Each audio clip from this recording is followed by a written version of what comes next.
Hi there. So I'm here to give you a couple tips of which players to trade and which players to keep.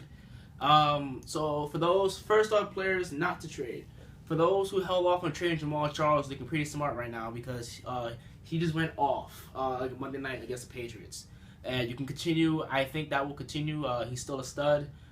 He just battling little injuries, but I think he's fully back and healthy. He's definitely a player you want to have in your roster.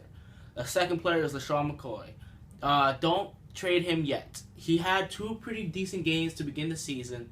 So the last season has been pretty rough though. But I think he'll bounce back. Darren Sproles will continue to eat into his value a little bit, which is why I wasn't so high on him.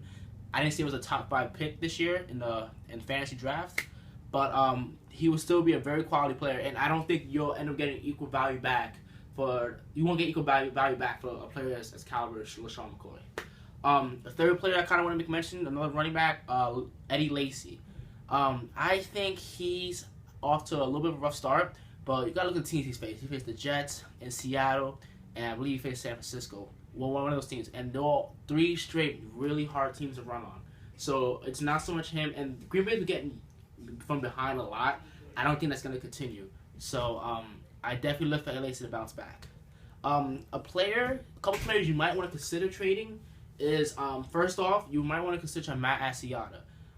You come up with a 3-touchdown performance, and I don't think that's going to continue without a doubt. I think Jerick McKinnon actually will eat into his value later in the season. I think he might end up being a starter actually if AP does not come back. And if AP does come back, Matt Asiata's value is completely diminished. So right now is the perfect time to trade him. We're off a really good game, 3-touchdown game, which won't happen often. So right now is a good time to trade him. Another player you might want to think about trading is Jeremy Maclin. I think quality wide receiver, good wide receiver. I don't trust Nick Foles. He's off to a good start, and I think he will have a pretty decent year. But I think he's like the 5th ranked wide receiver in fantasy right now. I don't think that will continue. I think there's there's other wide receivers that will supplant him. Also, I just don't trust Nick Foles that much. I don't know. I can't trust him to stay healthy for the rest of the season. And I don't know. I just don't trust. And Jerry Macklin's an injury himself. So if you could trade Jerry Maclin and get a couple nice pieces back, that's definitely a trade you might want to consider gauging interest in. Also, don't be afraid to trade Gronkowski, especially if you have another pretty decent tight end on your team, maybe Travis Kelce or Martellus Bennett. Don't be afraid to trade Gronkowski for a couple players.